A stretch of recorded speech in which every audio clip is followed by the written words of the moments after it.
Hey everybody, thank you so much for listening to the podcast. My name is KNIVESMONROE. Today's episode is brought to you by SavageStock.net. My good friend Luke Neumann runs and operates SavageStock.net, and the content that he's created and curated for the website has been used by some of the world's largest companies like Adobe, DJI, Panasonic, Samsung. So if you're a filmmaker, your videos are incomplete without the Hollywood quality and the affordable 100% royalty-free content that is on SavageStock.net. 100% royalty-free, 8K footage, 4K footage, HDR footage. Almost every single clip is available in HDR upon request. So visit SavageStock.net and get some royalty-free stock footage for your videos. You know your YouTube is completely incomplete without Savage stock footage. Get yours today. Thank you very much for listening. You're going to love my guest, Luke Neumann. Let's just get right into the show. And get sad and stuff.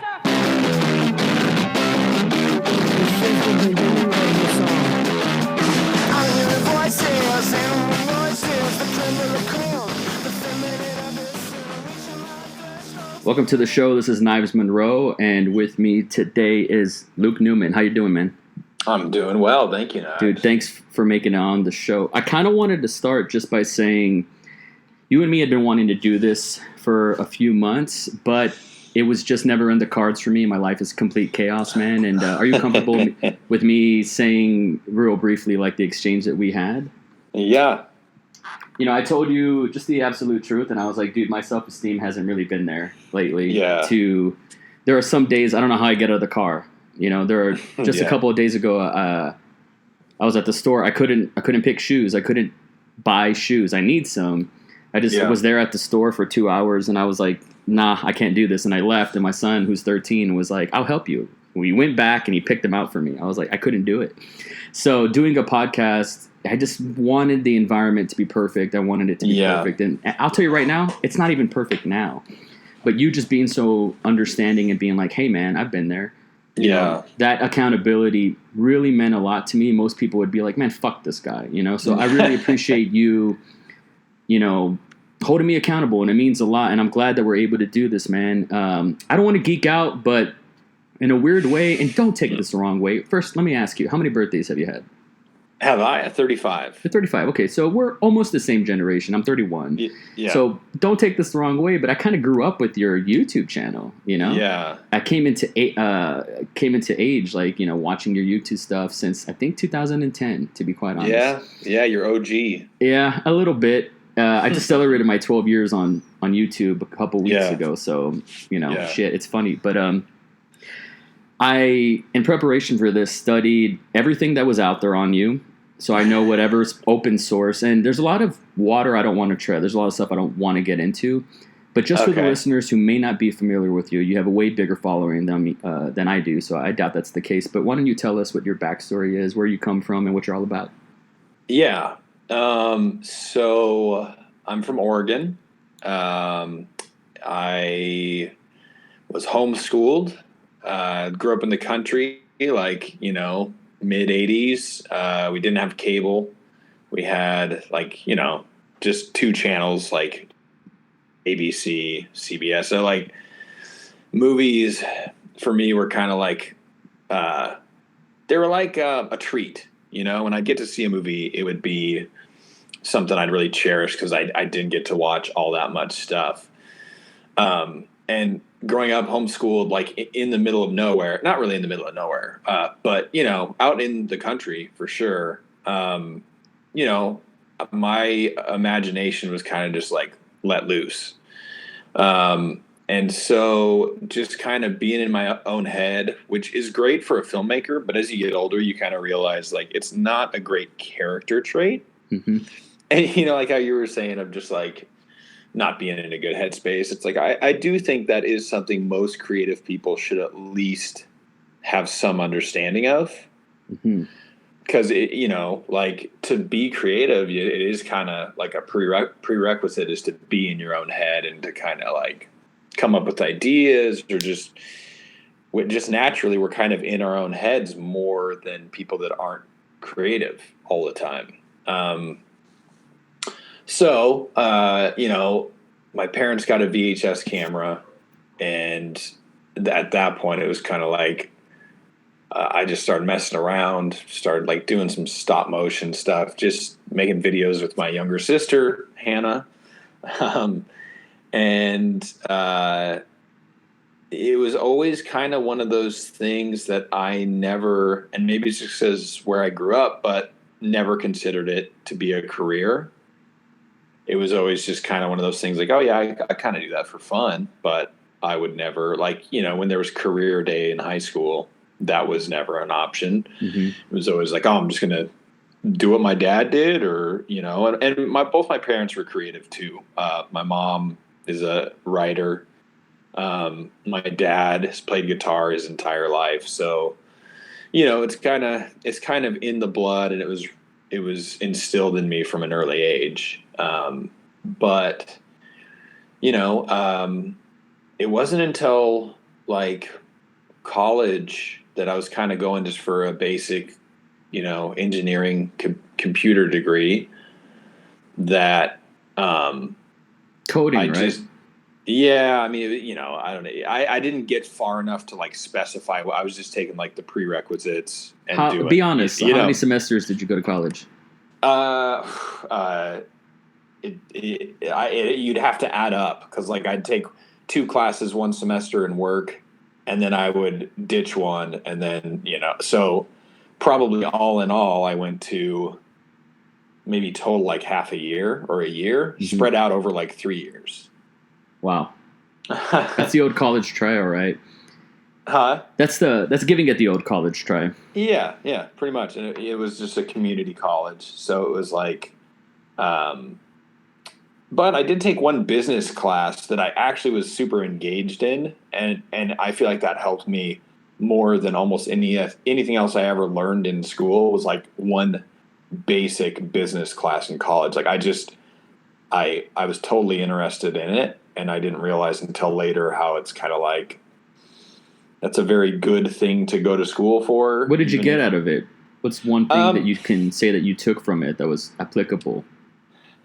It's been a while, but like I kind of just remember some of the concepts of like, I seem to remember one thing was like, one of the problems you had to work out was, okay, you're selling ice cream, and there's 2 competing ice cream shops. One of them is selling ice cream at $1 a scoop, and they get 1,000 customers.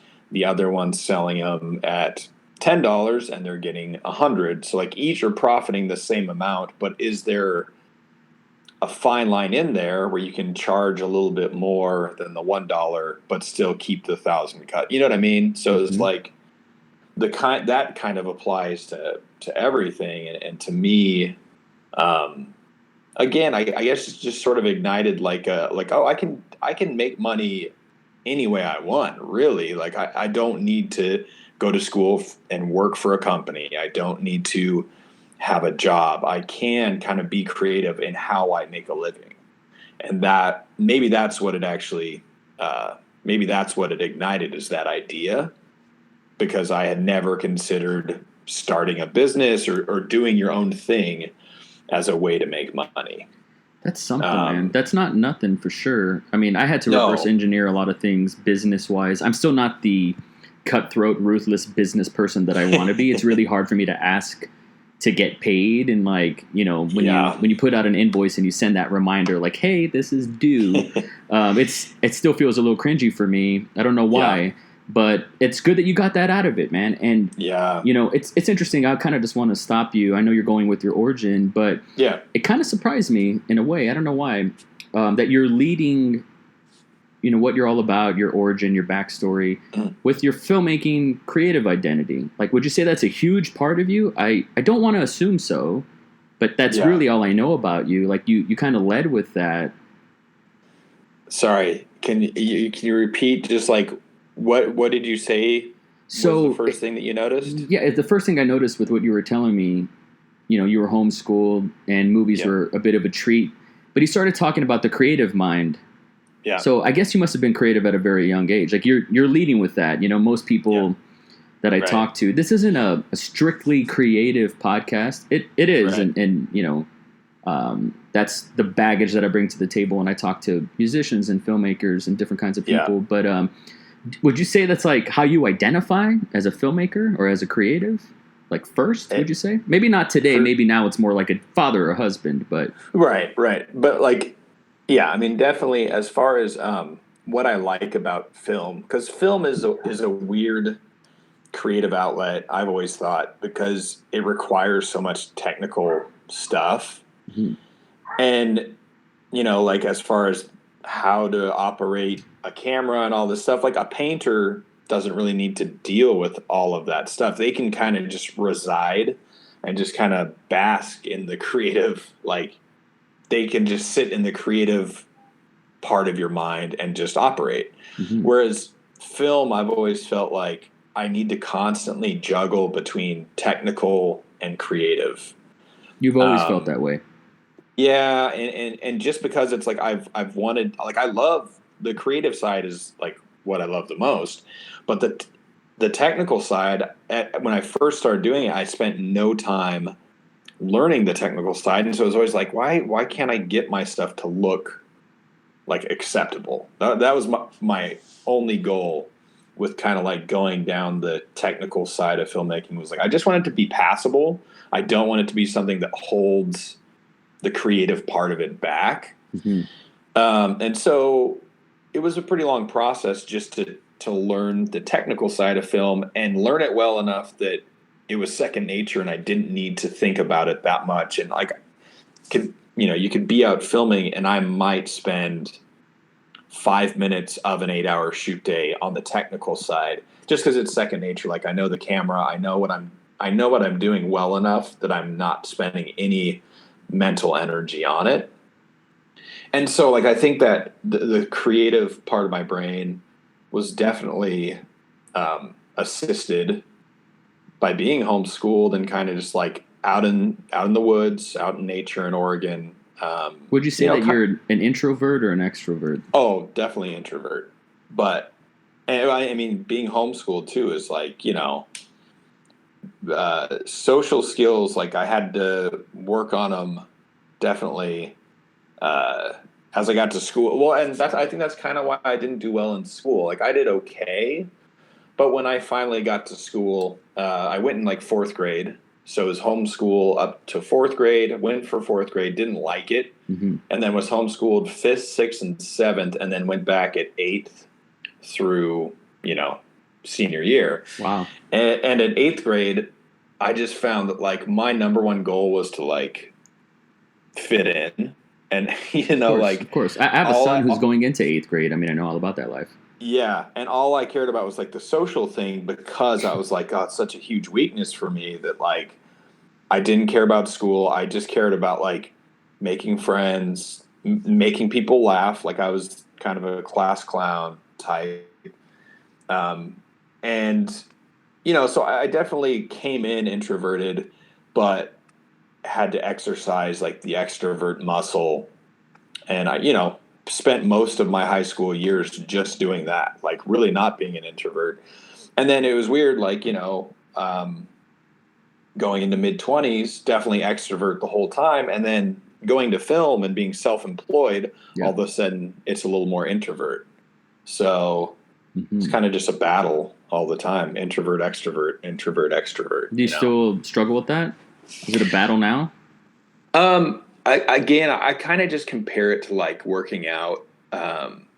If I'm out doing stuff, if I'm out socializing, if I'm, doing it day to day, it's no problem. But if I'm editing and I'm kind of just like doing my own thing in my own head for a week or two at a time, then I find, I go out and I stumble on my words, or I go out and it's like, oh shit, like haven't done this in a bit, so it's kind of just like this is so out, important for people to hear. It really is, because I think you're not gonna like this, but you're an icon in the indie filmmaking community, not just YouTube, in the indie filmmaking world. Like I put you up there with the Freddie W's and the Xavier Dolans and all these, even high art guys, like the Donald Glovers. I put you up there with the Lena Dunham. Say what you will about her, but I really do. On. No, 100%. No smoke. Just in terms of impact, and also, I mean, you're a better filmmaker than the guys that I mentioned. That's for sure. The attention Well, to thanks, detail, man. I caught up with Dust God. Been waiting for that to come out. It took a while. We'll talk more about that. But, Okay. I'm just like the symmetry, the composition, the shots, the audio, the performances. I'm like, this guy has everything. It's a little discouraging. So to actually, people like me who are observers, pedestrians, passerbys, look at you, we put you on a pedestal.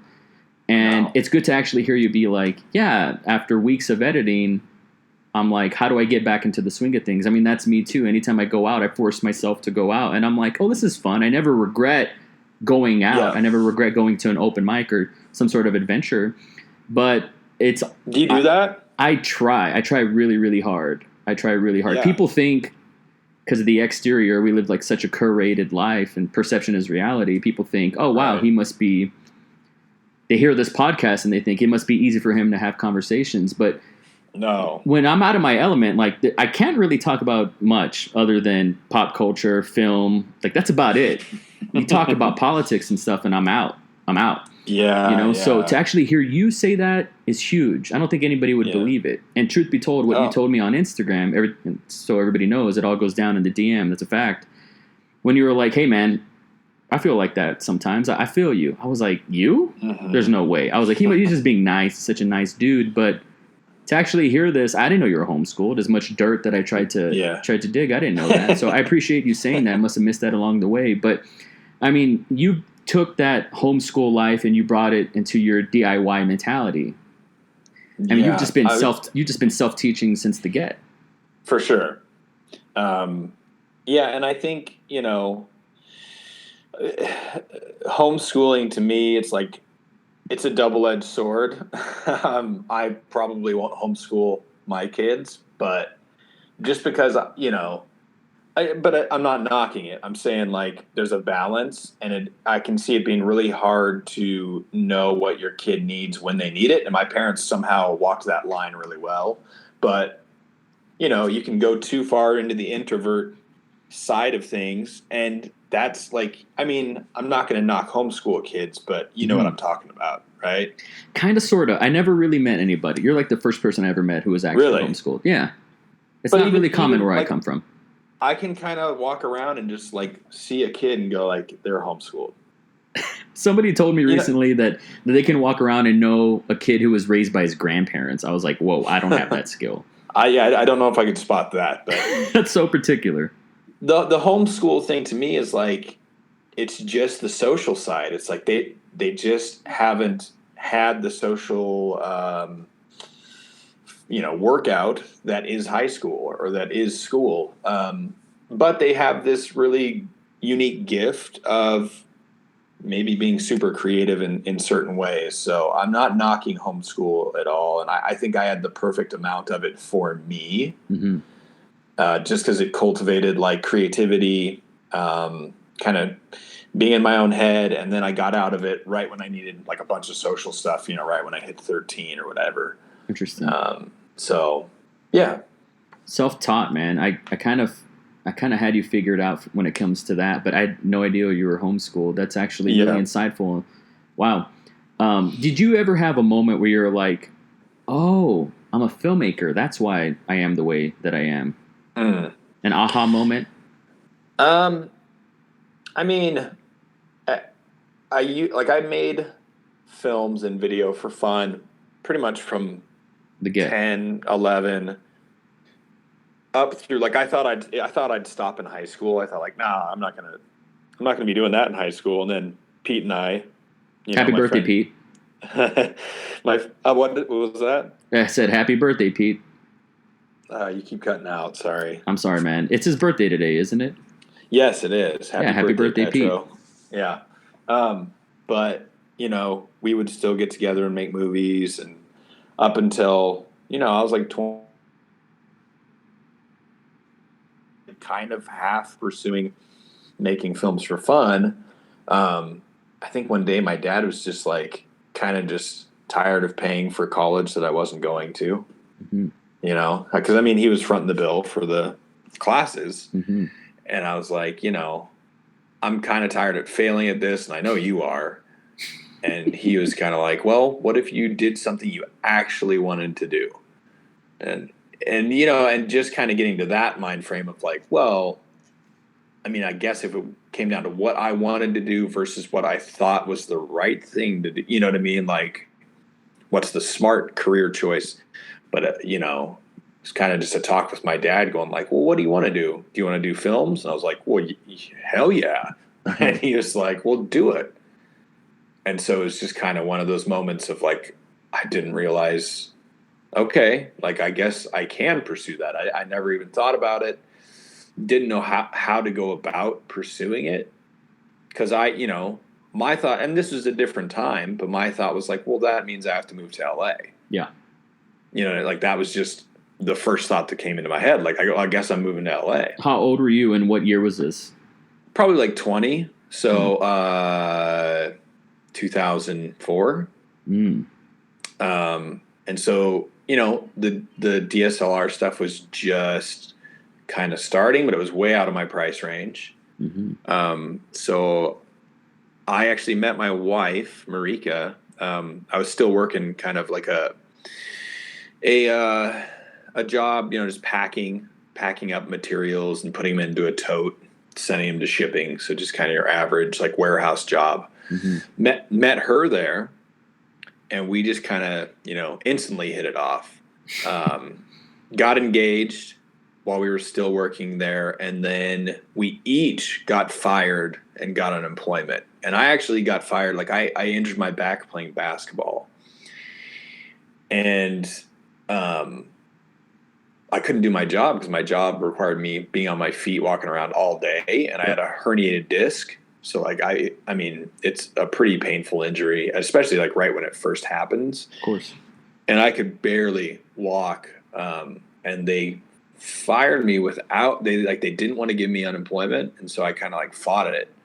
Got unemployment, so used that 2 months or whatever, like that I had some time to teach myself video. So I just started, it was kind of just like a break, but also kind of got injured, which wasn't great, but also got paid to kind of just like recoup. So I used that time to kind of teach myself, and this would be just like, this is almost before YouTube. So this would be, I don't know if you remember those articles where it was just like, they were like on a blog, but it was, how to do this, here's the software. Like back then, the tutorials that we know of now on YouTube were all in blog forums. Yeah. Yeah. And so it was a little bit harder to kind of like find the information that you needed. Of course.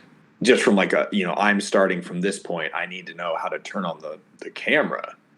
Right around that time, like trying to figure out what to do with camera. Then I went to my wife and I both went to a local TV station.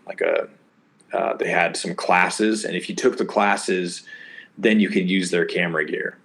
And they actually taught you just basic cinematography, which was really good. And it was taught by a guy that now is doing some cool stuff. I don't know if you've ever heard of like the robots. They're called motorized precision. I haven't. Yeah, they're like camera robots that can move super fast. They're like the robots that you see that produce cars. Like on an assembly line at Ford, of course, they have those robots.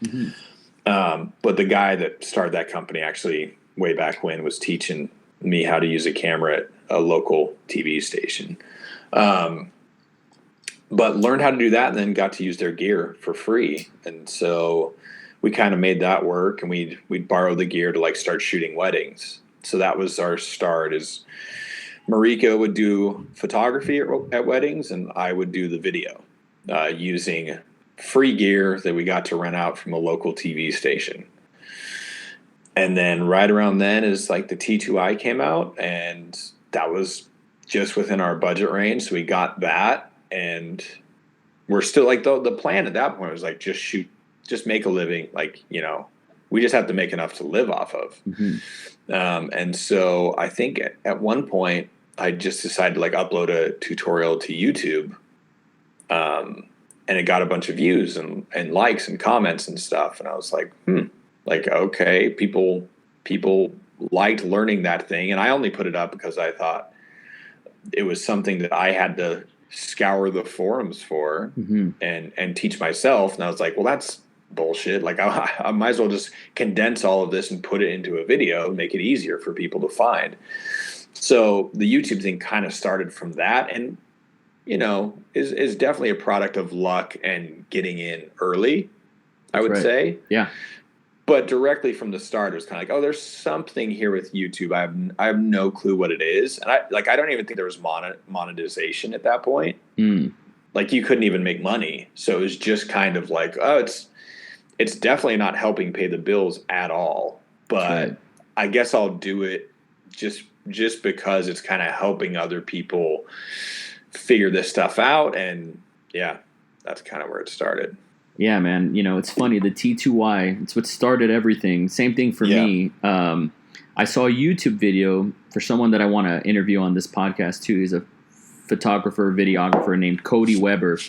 And I just saw, when YouTube, I remember when it went from 480p to 720.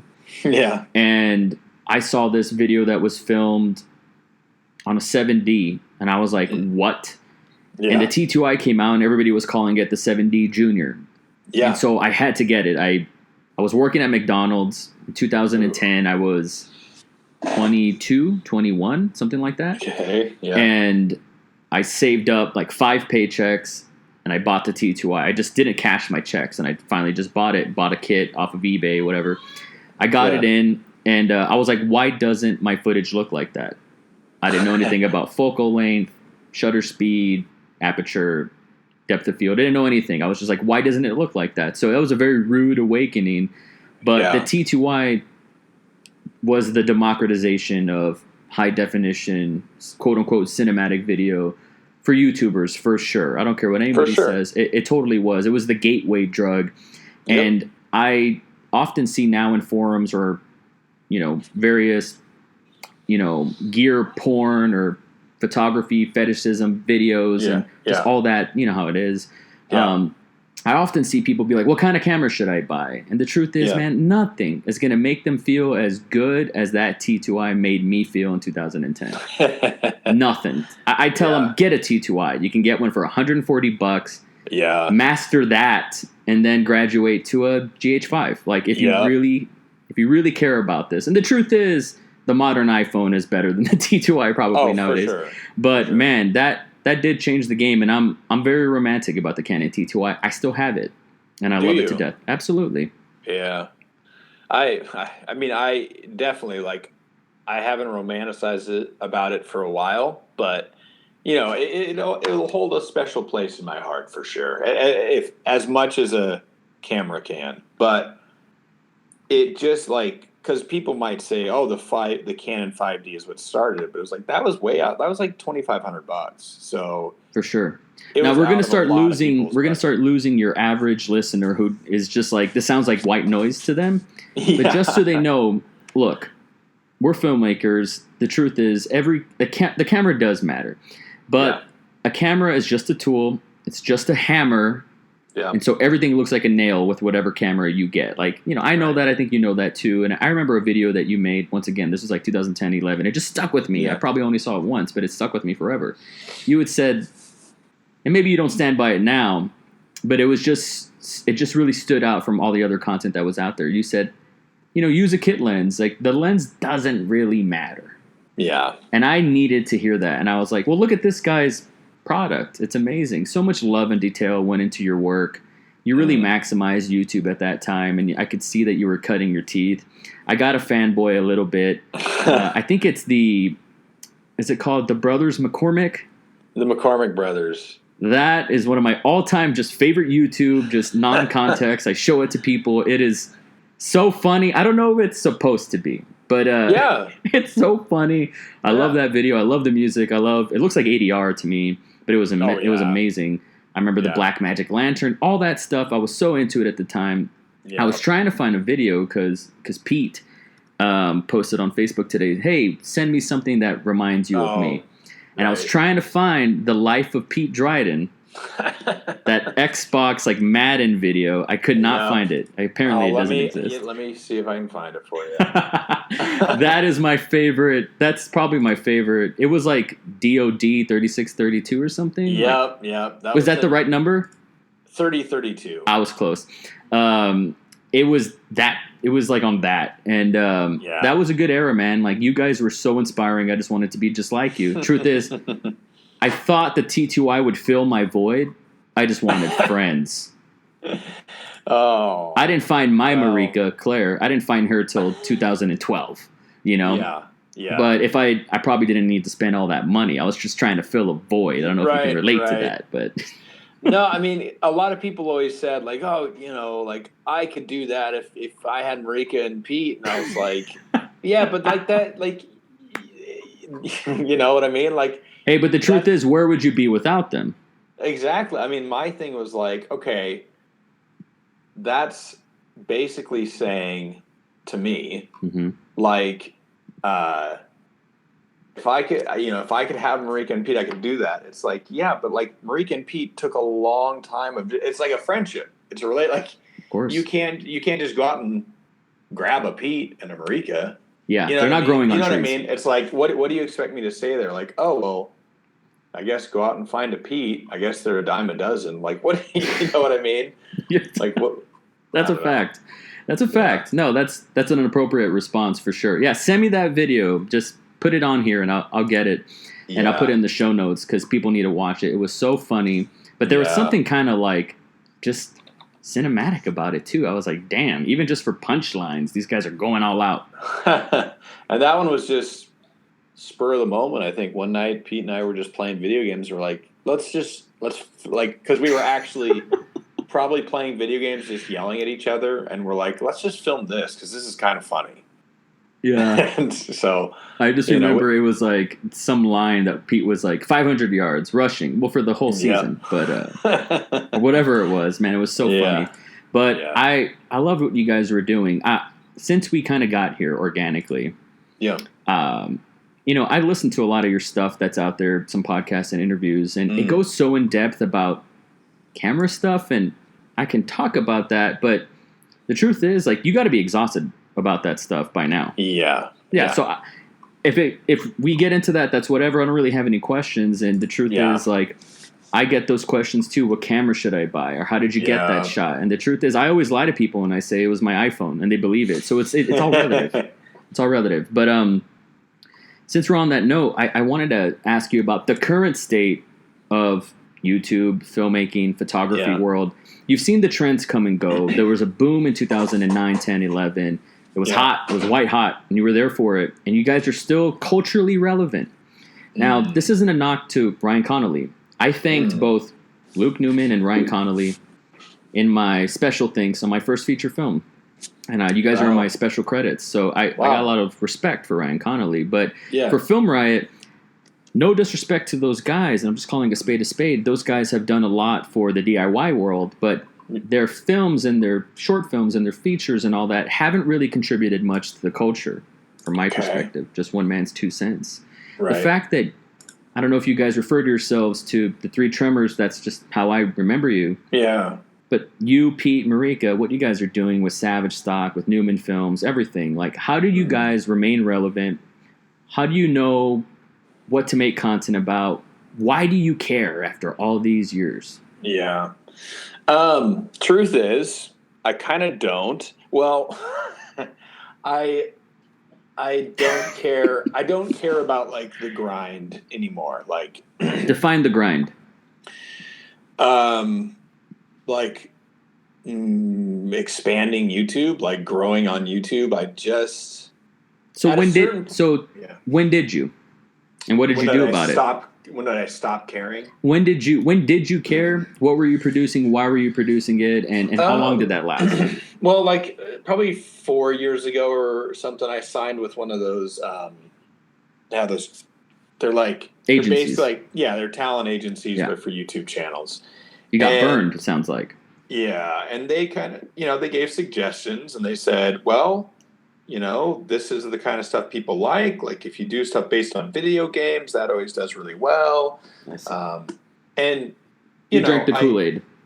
Yeah, and I tried to kind of like incorporate that while not selling my soul, like because that's always been something to me. It's like I've always had a pretty hard time doing stuff that I don't want to do, that I kind of think is lame or stupid or what, like the traditional like YouTube video of just action or just whatever YouTube is. It's like I can't stand it. And so it's always been this. People need to hear this. Well, they do. Yeah. And they need to hear it from you because you're like a locker room leader. Well, I would say, like, okay, you said the relevance thing. It's like definitely at a certain point, probably 2 or 3 years ago, I just got kind of fed up and just like I deleted our Facebook page. Oh, my. I every single tutorial that we had ever made, I turned into like a paid rental. Wow. Because I was just kind of like, I'm done answering people's questions about cameras. I'm done. I didn't even like the kind of thing. Like, I don't even like what I'm doing. Like, I don't like filming tutorials. And it wasn't that I don't like sharing information. Like, I love sharing information. I honestly love, like, teaching people. Like, when people ask me questions in person that they don't know how to do something with a camera, I'm just like, boo, like, I love it. But to kind of be known as like, well, it's the tutorial guy, and to get lumped in with like, that's your career. Sure. Like that's not what I set out to do when I decided to do this, right? Like what I set out to do was be in the creative mode. That's right. Because that's what I found fun. And so I just sort of found myself like, I'm spending most of my time in tech mode, and I don't like tech mode. Mm-hmm. I'm decent at it, but that doesn't mean it's what I love doing. So I continued to do it because it's like, well, you kind of paint yourself into a corner, and that's how you're making money and providing income for like your family, right? So you can't just stop. Like you can, but realistically, it's like, what, you're just going to stop what's making you money and go do something else? Like, you know what I mean? You can do it, but for those listening who haven't walked a mile in those shoes and haven't been in that position, you might think, wow, that's real, easy for you to say, right? Like, I think I could pivot, that's what life is or whatever. But, truly, I can only imagine if I was in those shoes, and I don't know where you stand with, and I don't want to get all Christian-y on you, but I don't know where you stand with religion and God and everything. But I meditate often, and I try to have conversations with God. And, I often thank him for, I'm happy it didn't happen for me in 2010. Yeah. I would have been one of those guys, like when the Logan Paul thing happened, I think that's his name. Oof, yeah. When that happened, I was like, dude, that could have happened to me. Oh, yeah. I could have been sucked in and sucked down the rabbit hole and would have lost sense of all reality and done it for the Vine or done it for the gram or whatever. And I had a lot of empathy for that kid at the end of the day because he is a kid. Yeah. And we made him, essentially, So I'm happy that I really started getting, not to make this about me, but I really started getting success in my late 20s, early 30s, where I already had a family. I already had close enough friends to keep me normal and humble. Yep. And I had my priorities and my values and my virtues. And so I'm very lucky for that, And hearing you say this, I just have to emphasize this. It's not what I expected, but in a weird way, I kind of did, because you don't go back to what you love and tell stories like Dust God unless you love the game. Right. Yeah. Well, and to me, Dust God was kind of like, it just became a point of like, can I make it work while doing what I want to do? To like I don't have to do tutorials. Like what I want to do is make movies. And so it's like, YouTube's my avenue. It's the avenue I've chosen. And I'm not going to pivot because it's doing well, right? Like I've found in life, it's not good to burn bridges. Like I did that with Facebook, and it was like, I regret that because it was just a stupid, immature move on my part. And I've wanted to do that so many times with YouTube. Like, just delete the channel. I'm done. Did you have a big following on Facebook at the time? Yeah, there's probably like 30,000. But and it was, it wasn't so much the numbers. It was just like, it was a very healthy community. Like I'd post something and a bunch of people would, respond. It was a solid community, and I just axed it. Mm-hmm. And so Yeah, like with YouTube, it's kind of been one of those like, how can I keep doing it while also, be a responsible father and adult and make smart financial decisions. Again, like the business side of things. Like I just started to like that at a certain point. Mm-hmm. While also, being more selective and like, I think that's where we're at now is if we're going to do a story or if we're going to do like Dust God, for instance, like Dust God has a lot of like themes and that I'm pretty passionate about like right now. I need to ask you, first of all, it sounds like you guys, I don't know when you wrapped, but this has been years in the making. Isn't that right? Yeah, we stopped about 2 years ago and then I just sat on it. It seems like something that you do. Yeah. Because I'm still waiting for the third episode of The Beacon. Yeah. I'm sure you get that a lot. But I did want to ask you, I saw the description on YouTube of Dust God because I was like, who wrote this? But it doesn't say who it's written by. I mean, I wrote. It's like, how do you define write if you didn't actually write a script? But like, there had to have been a script. That dialogue is so tight and funny. No, that's just how Pete and I. That's why Pete's in every movie we do is because Marika as well. Ad-lib. Because she had some great one-liners. Well, she has the best dialogue. Marika, that was a script. And who wrote that? I wrote that. Give yourself some credit because that's an amazing skill. That's a bankable skill, and you should pat yourself on the back for that. You guys don't give yourself enough credit for writing. I'm sure a lot of it is ad-libbed or whatever, but give yourself some credit. Yeah. Yeah, I mean, pretty much anytime you see me and Pete, it's ad-lib with, like, the idea of there's bullet points. It's like, well, this is the story. We got to hit on these things. Yeah. But outside of that, like, let's figure out. I always compare it to music. It's like there's bands that they just structure everything. They have sheet music in front of, and then there's bands that just get together like and just jam. And you can find good stuff in those jams. And I've always been that way with filming. Even like I never do shot lists. I do scripts, but they're more of like 1-page kind of story outlines. Yeah, beat sheets. Yeah, and then, from that kind of figure out characters as we go. Like kind of like with Dust God, it's like we just bought the costumes. We bought I think we bought 3 different costume types and then had Pete and his wife Jamie over for just like dinner and some wine. And this is how weird our interactions are, but it's like we had dinner and wine. That was like, "Okay, Pete, go try on these 3 outfits." And he'd go into the bathroom and come out, and we'd kind of judge it based on how much we laughed. Gotcha. So he'd come out with one, and we're kind of like, I don't know. And then he came out with the one that we ended up using. We're just busting up laughing, and he's already into character. Like him being in the outfit gets him into character, so he's already kind of coming up with a voice and stuff. And then, so it's like, okay, this is a character right here. It's forming right before our eyes, and then the next step would be like, all right, let's go out with the camera and let's just film kind of like this guy in a location. Just kind of like, it's almost more like a photo shoot. Interesting. To where it's like, let's just kind of get the camera, see how he looks on camera, get him doing different stuff. And we were out doing that, and we were just driving through the country, and we saw a big dust devil tearing through like this farm, this field, and we both looked at each other and just stopped, and we both ran out there. I had the camera, and he was just running through the dust devil, like flipping it off, and it was this total random moment, but it was kind of set up with like the character and just the theme of farming and kind of lower class, Caucasians. That's a nice way to put it. I call them gummos, thanks to Pete, who introduced me to that film. That's the area we come from. Is like it's just very real to Pete and I, like that type of person. This story, and from just from like one shot is we had the character out there.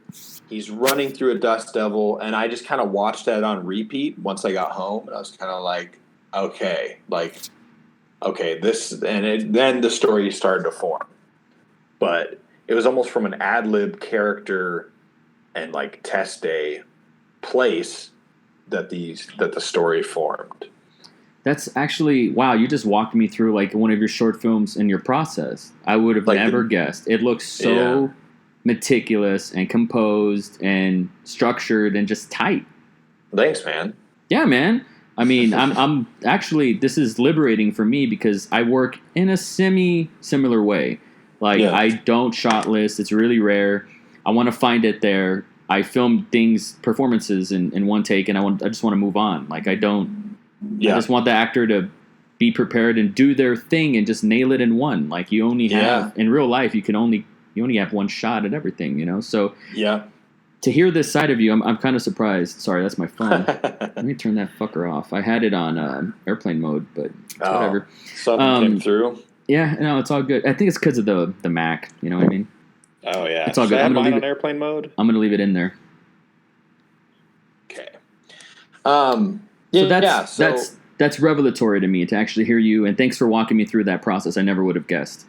Yeah, I mean, that's kind of how we have always done it. Like from, like you were saying, McCormick. That's how that started. That was go get costume. Like what the first idea from McCormick was just like, what about drunk Irish guys? Nailed it. And we're like, okay, let's just go get some costumes. We were always out exploring Oregon, so it's like, what about this location? What about that location?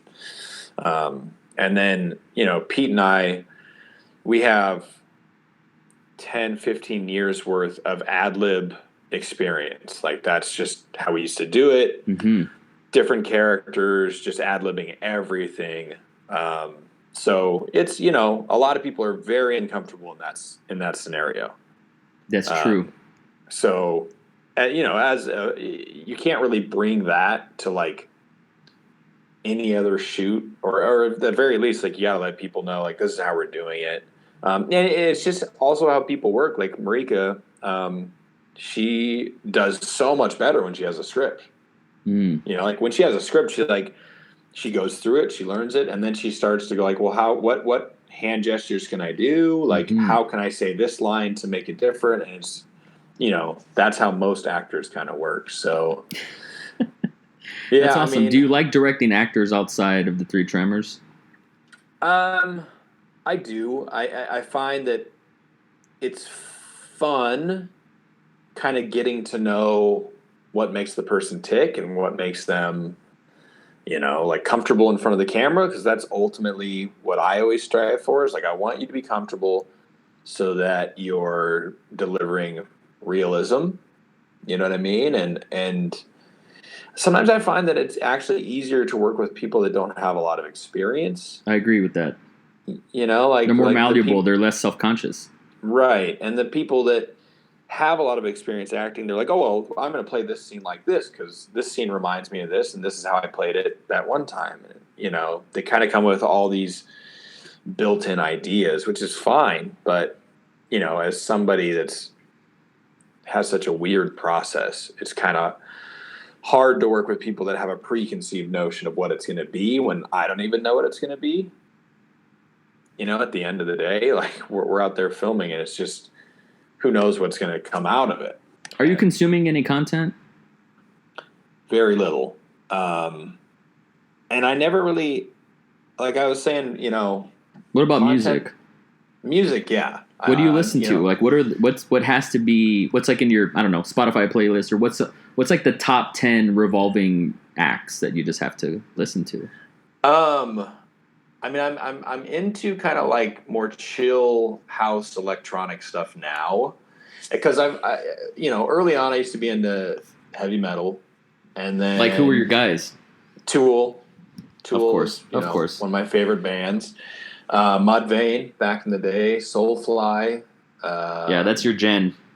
Yeah, and it took a while to figure out, like, music really affects my mood, and right.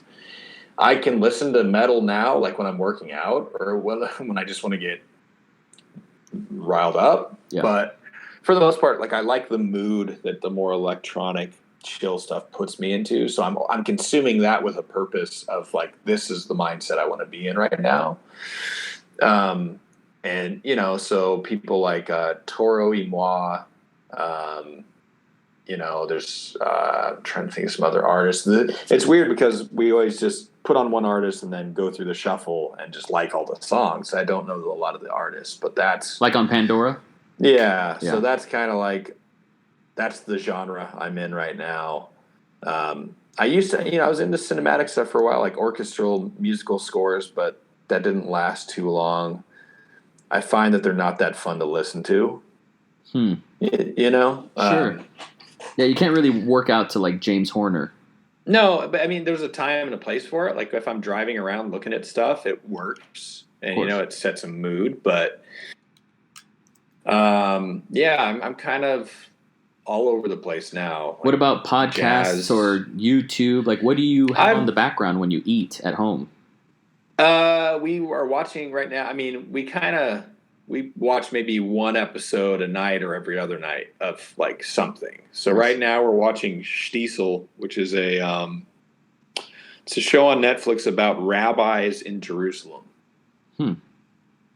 Subtitles and everything, but like it's what I like about it is that it doesn't work hard to get you to feel any emotion, which, you watch American stuff and like, especially the Netflix stuff that's produced in America. And it's like, it's trying so hard to get you to be sad. It's trying so hard to get you like, oh, this part's intense. You got to feel scared. Oh, this part's sad. You got to feel really sad right here. And, I find shows that are produced outside of America, they don't beat you over the head with which emotion you're supposed to feel. Interesting. Almost like a laugh track, like the problems people have with a laugh track. It's, oh, so you're supposed to laugh right now. Right. You can find that same thing in almost every other thing you consume in American media. It's like you're supposed to feel sad right now, and the music is the laugh track, right? That's right. So this one, it's like sad stuff happens, but there's no sad music playing. It's kind of like, oh, a character gets sick and dies, and it's kind of like, it's up to you how to feel. Like they don't tell you how to feel with the music, and they're not overly emotional. I don't know what the term would be for that. Like melodrama? I don't know. But melodrama, manipulative almost. Yeah, but like right now I'm totally in love with the type of media that lets me figure out the emotions of the scene. When was the last time you were affected by a movie that moved you the way Raising Arizona did? Oh yeah. Yeah. Raising Arizona. When was the last time? Yeah, when was the last time a movie hit you like that? Hit me. Let me think. Tree of Life, but that's been a while. Let me think. That was in the, that was in the 2010s. Yeah. Man. I don't consume many movies anymore. Is that you or is that the culture? It's tough because it's like, well, I mean, the last time I went to a movie theater was probably 3 years ago. Wow. And that might just be, I don't know. Maybe it's harder for me to consume it now that I kind of do it in a sense. Interesting. Right. But I don't consciously think that would be subconscious, if anything. But how many kids do you have, Luke? We have one. You have one brand new baby, right? She's like 18 months. Do you like her? Oh, I love her. How has she affected your creative work-life balance? You can't say she hasn't. No, she definitely has. But here's the thing: is like Marika does a really good job, and we both agreed on this early on. Of like Talia and the parental side, like she wants to shoulder a lot of that load, and that's not to say like I'm hands off. Like I'm very hands on because I work from home, so like I'm always around. I'm always doing stuff. I'm always taking breaks and playing and doing stuff. But it's like we worked it out. It was definitely a team effort to go like, well, you can try to get 8 hours in. So it's affected it in the way of like we have to work harder to make it work. But the work side of things actually hasn't changed that much. As far as like my perception of reality, like a 180. In what way? I just like, okay, so the process of having a kid, and I remember like I watched her come out, right? Of course. And to me, that was like, I don't know if there's a better, like, I don't know if there's a crazier experience that you can have in life. Like maybe watching someone die. I don't like, but that's a totally different experience. Like this was, I can't even explain it. Like, cause she kind of had some complications early on. And, so I was worried the whole time. Like I was just freaking out, but not showing it. And then she came out, but she looked really gray. Like I thought something's wrong. Did she come out crying? No, well, she came out, and there was like a split second where my stomach just sank because she looked gray and lifeless, and I was just like, oh no. And then she took her first breath, and instantly she got color in her skin, and her body kind of like shot to life in a way that was. It was like she activated. Yeah, it looked like a robot. Like that's all. To me, I was like, oh, a robot just turned on. And she started crying, and I just sat down in the chair. I was like, holy fucking shit. Yeah. And I just said that over and over, and I looked at all the doctors, and I was like, you do this every day? I'm like, this is the single most like crazy experience, just circle of life coming into full focus in my brain all at once. So a total like life-changing event, and then everything after just amazing. Like, you know, because I used to operate under this misconception that kids come in with personality traits kind of baked in, and I don't know if I believe that anymore. Like the whole nature versus nurture thing. Yeah, I mean, I think they maybe come in, they obviously come in with physical traits baked in, like, the size of their brain or the size, and you can change some of that. But like emotional and personality traits, like I think it's just watching her soak up every single thing we do, from like the most mundane thing, how I twirl a pencil in my hand. Yeah. All like everything she learns and everything she's going to be is from watching us. And so like there's no pressure in that. Yeah, you're right. And so it's like, bad traits that I have that I don't want to pass on. I got to kind of like figure out, and, it's just crazy. It definitely makes you be more decisive and like, are you going to be a better person, or are you going to let that slide? But you're definitely thinking about it. Whereas before, you didn't think about any of that stuff nearly as much. How has it affected your gaming life? My gaming life. You had it like you're a gamer. Video games? Yeah. A lot less. I mean, I can still find time to squeeze it. Like, 'cause she goes to bed early, so I can find time late at night. Do you make it a priority? I don't make it a priority actively, but I feel like it's good for me mentally. So because like I said, I don't intake a lot of other media. So for me, it is kind of just an escape and a way to kind of mentally just get out for a bit. And yeah, so I don't actively try to make time for it, but it's probably a bi-daily thing that I spend some time on later at night. And I think it's good. Yeah, I got my kids the Nintendo Switch, and my 5-year-old picked it up real fast. So pretty soon you're going to be playing games with her. Oh, that'll be fun. Wow, man. That's amazing. That's something I've kind of always wanted to ask you, because as soon as I saw that, Marika was expecting and you guys had a kid, I was like, oh, things are going to change forever. And I wonder how that's going to affect his work. Like, it's going to make him more sensitive. Yeah. It's going to make him softer and more. I mean, you're already self-aware, but I knew it was going to wake something up in you, and it sounds like it did. Oh yeah. I mean, I'm definitely more sensitive to like the plight of the female. 100%. For sure. 100%. And I think that's hard, just because it's like, unless you, which definitely should affect the art, right? Like, of course. Whereas before, it's like I only had a male point of view, and everybody can say like, "Oh, I empathize and I understand." It's like you don't really understand being a woman. No man understands being what a female goes through, right? Like, yeah, we can say we try and we can say we do, but I think having a daughter is about the closest thing for me. Wow. Personally, everybody's different, but for me, it's like having a daughter is like, well, I instantly like, oh shit, like I don't want you to be treated this way. So like, yep. There's questions of like, do you raise her to be more girly, or is that something you actively try and not do? Yeah. You know what I mean? In my like, culture, they're very big on piercing the baby's ears, like in the first 8 months of her life. And I never did that. You know, it was very ingrained in my culture. And I was like, I'm going to let her decide that. Right. You know, that's just something I never thought about. But when it came my turn, I was like, yeah, I kind of need her consent on this one. She's going to figure that out. And still to this day, she doesn't want to do it. So, you know. Yeah. Good thing you didn't.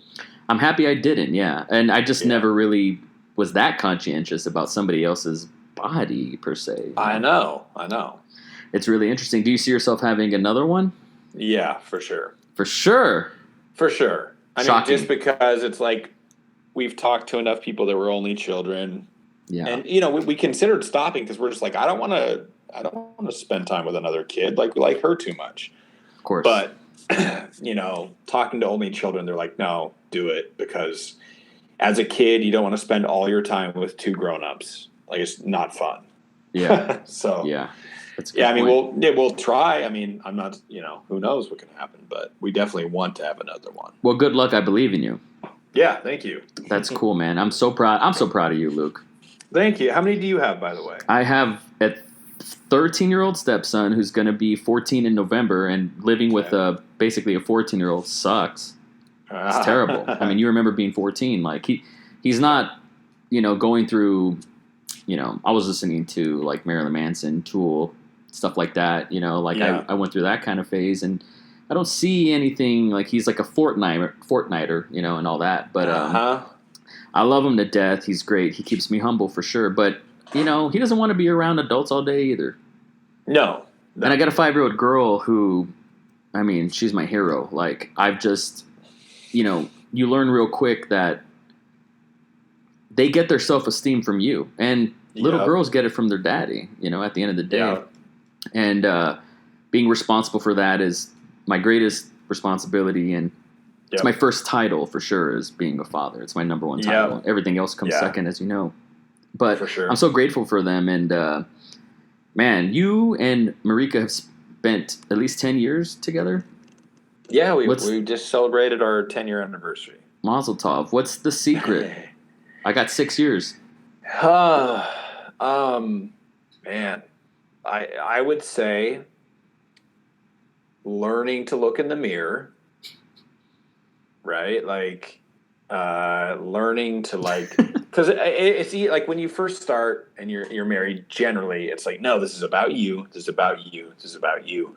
Mm. You know, if we get in an argument, it's like, what did I do? Can I do it better? And then over time, it's like the universe naturally pushes people to be more selfish as they get older. I don't know what it is, but you get complacent. You get, you know, you just kind of get in your routine and you lose sight of it. And I think the hardest thing is to just, like, remember to put yourself in their shoes and to put yourself in other people's shoes of, like, why is you get in an argument or you get in a fight, and it's like, it's so easy to go like, yeah, but I'm mad because you did this. And it's like, yeah, but what did you do? Mm-hmm. Like, what did you do to get this here? Because you didn't go 0 to 100 for nothing. You know, like, that's right. She didn't go 0 to 100 for nothing. It's like you did something to escalate it, and then she reciprocated, escalated it, and then you did. And that's generally the progression for, like, 95% of the fights or disagreements in relationships. So it's like understanding that you play an equal part and just trying to not lose sight of that, because it's naturally wants to go away in your mind, you know? Of course. So I feel like, you know, do you guys fight? No, we it's one of those things, like, we truthfully, No. I've been in relationships that have fought, and Mm-hmm. so it's definitely like the most it is kind of like a disagreement, Of course. and even that's very rare. It's like, and everybody always says like, oh, that's a bad thing in relationships. It's like I don't think it's a bad thing at all. Like we just work together in a way that's non-confrontational, which is When you good. guys disagree, how often is she actually right? 50%. It's pretty good. I mean, that would be the hope. Yeah, that's pretty good. I'm For a happy to hear healthy that. relationship, you'd hope I wasn't wrong. One party wasn't wrong 100% of the time, because that wouldn't be good. I feel like I'm wrong 75, 80 most of the time. But that's why, Yeah. She's like my consigliere. Like, I'm like, what do I Right. do here? And she's like this. And she's usually right. Right. And I do feel like just relationships on the whole, it's like I always kind of boil it down to, you are who you are, and it's hard to change kind of big personality traits. You can work on them, but I think the key to finding a good relationship is going like, where are you at on the spectrum? And you need to find somebody that's like, let's say you're 65% alpha male, right? Sure. It's like, well, then you should probably find somebody that's this much percentage on the other side, so they can pull you back to the middle. Yeah. Right. And they can just perfectly balance the shit that you do wrong or the shit that you do right, accentuate the stuff that you do right and help kind of pull back the stuff that you do wrong. That's the key.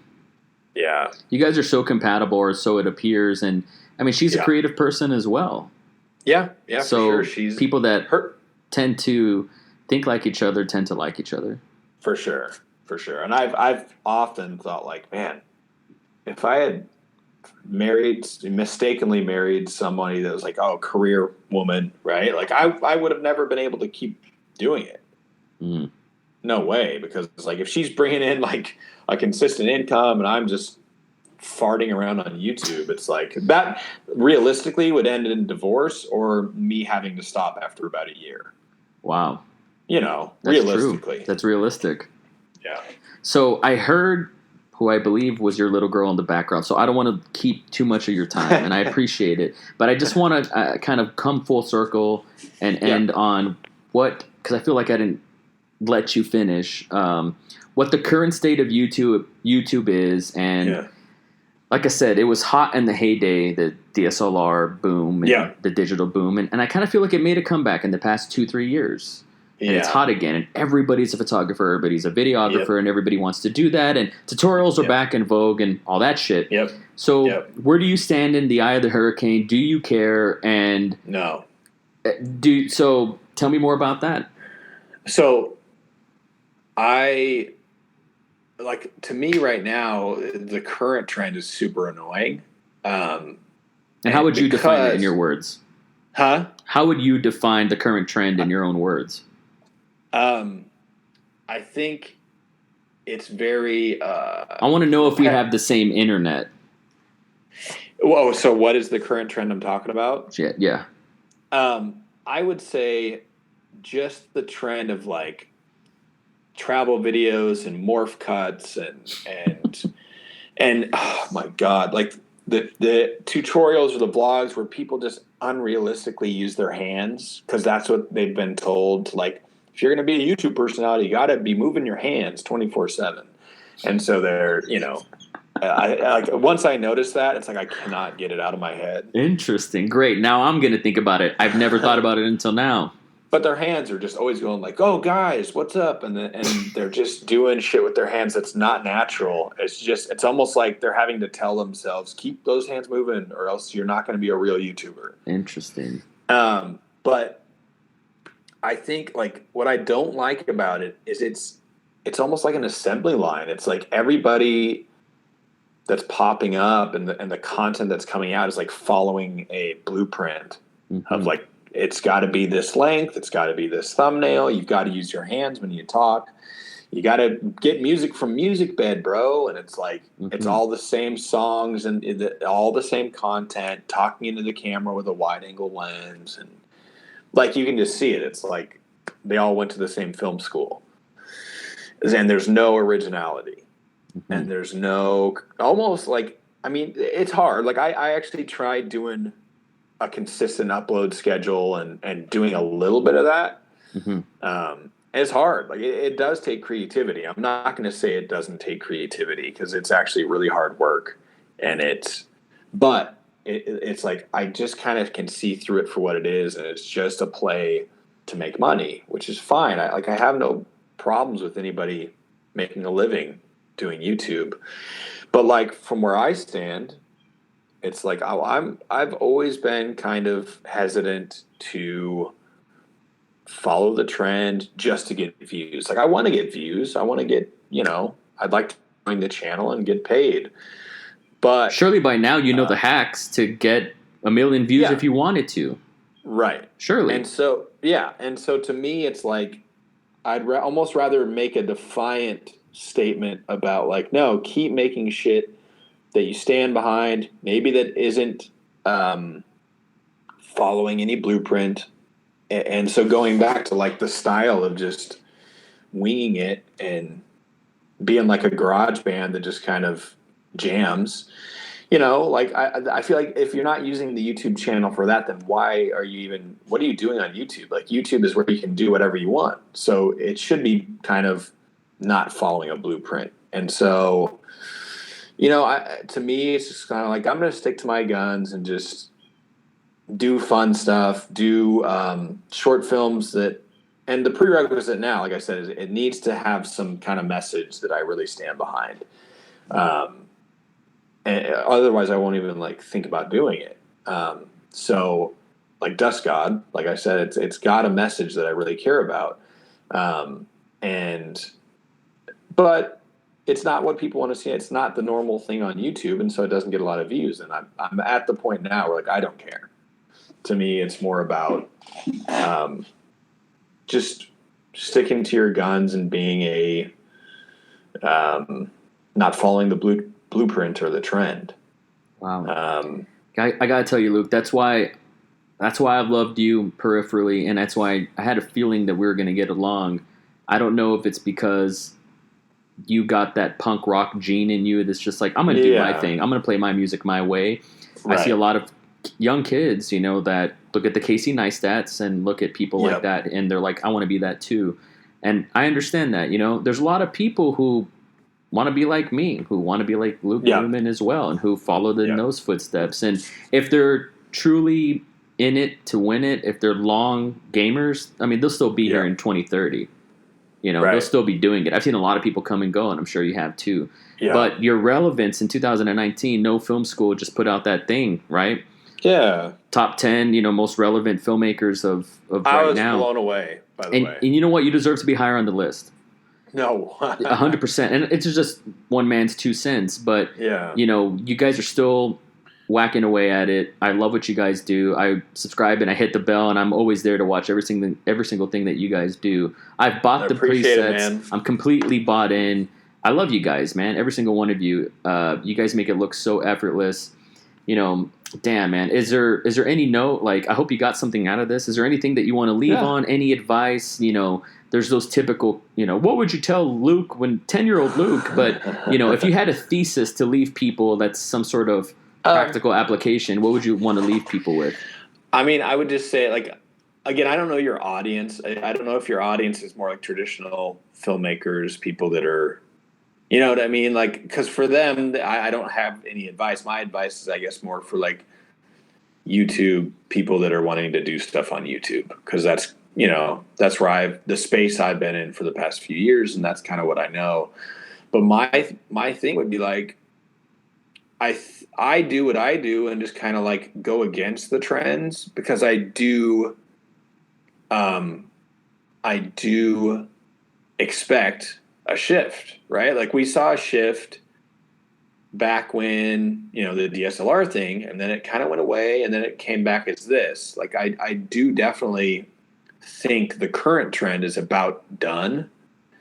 and I have no clue where it'll go next, but it won't be like if you are putting all of your efforts into being the next Casey Neistat or whatever, like you're not go. It's already done. It's already happened. Casey Neistat is already here, and that trend has been around for like 1 or 2 years, and people are already like viewers are probably already getting a little tired of it. And as soon as the viewers tired of it, it's going to shift. And so I kind of think like doing your own thing, finding what makes you tick creatively, and focusing on that versus worrying about the trends is like if you're just doing your own thing, you'll kind of ebb and flow with the trend. You won't probably be super successful, but you'll at least survive the eventual like tidal wave of trend changes. You know what I mean? If you're good enough and if you love this enough, for sure. Right. Because you still got to be talented. You still got to take a kick in the mouth. I mean, I've had my share of failures, and I'm sure you have too. Oh, yeah. More than my successes. Is that a fact? Yo, definitely. You know what? We'll save that for the next episode then. We'll do a part 2, and I definitely want to get into some of your failures and things like that, because that's something that I wish was in the lexicon and the conversation a lot more was, oh, here's this time I got screwed over. Or here's this time, you know, this was a deal that wasn't honorable, or here's this time. Not to throw anybody under the bus, but... No, I could leave names out, but yeah, there's countless. 100%, man. Luke, thank you so much for coming on my little podcast. It means a lot, for holding me accountable. I wouldn't be the filmmaker that I am today without you, and YouTube is better because you and the 3 Tremors exist, and I want to see the conclusion to Dust God, so I hope you have an ending filmed and in the can. Yes. Otherwise, you're just teasing me, bro. You're just teasing me. Thanks, man. Thanks so much for having me on. Dude, any single time we got to do it again. I appreciate you. For sure, man. Peace. Later.